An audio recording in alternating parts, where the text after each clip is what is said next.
आजच्या दिवशी खरं म्हणजे एक अतिशय समाधानाचा आणि आनंदाचा हा दिवस आहे. पहिला समाधानाचा याकरता आहे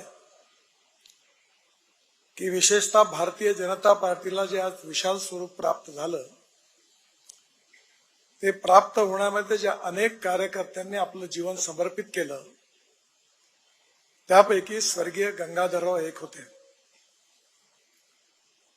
मी नागपूर युनिव्हर्सिटीमध्ये स्टुडंट लीडर असताना विद्यार्थी परिषदेचं काम करत असताना माझा गंगाधररावांशी विद्यार्थी संघाच्या निवडणुकांमुळे जवळून संबंध आला आणि लॉच्या 3ऱ्या वर्षाला असताना मी पश्चिम नागपूरमधून विधानसभेला निवडणुकीला उभं राहिलो. त्यावेळी गंगाधररावांच्याच घरी राहायचो आणि वहिनी दुपारी 2 वाजता 3 वाजता जेवण घ्यायचो.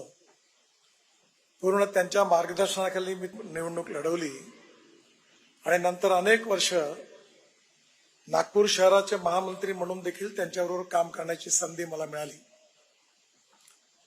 अतिशय प्रतिकूल काळामध्ये गंगाधररावांनी भारतीय जनता पार्टीचं आणि भारतीय जनसंघाचं काम केलं.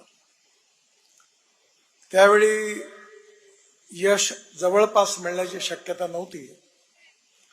अशा काळामध्ये अतिशय हिमतीने प्रतिकूल परिस्थितीमध्ये त्यांनी नागपूर शहरामध्ये पक्षाच्या कार्याच्या विस्तारामध्ये मोठे योगदान दिलं. मला आठवतं ज्यावेळी ते उपमहापौर म्हणून निवडून आले त्यावेळी टिळक पुतळा कार्यालयामध्ये मी वहिनींना फोन केला आणि वहिनी ज्यावेळी बरोबर आल्या त्यावेळी हाफ पॅन्ट मध्ये त्यांच्याबरोबर देवेंद्र आणि आशिष दोघं त्यावेळी आले होते. त्यावेळी गंगाधरराव पहिल्यांदा उपमहापौर झाले. खरं म्हणजे आज अनेक महापौर होतात, उपमहापौर होतात, पण आम्हाला कधीच काही पाहण्याची संधी त्या काळात मिळत नव्हती.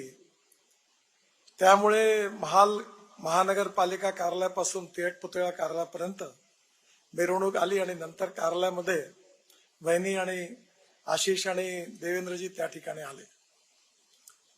या सर्व काळामध्ये त्यांचं योगदान खूप मोलाचं होतं आणि त्यांच्या नावाने आज अतिशय योग्य उपक्रमाची सुरुवात होते आहे.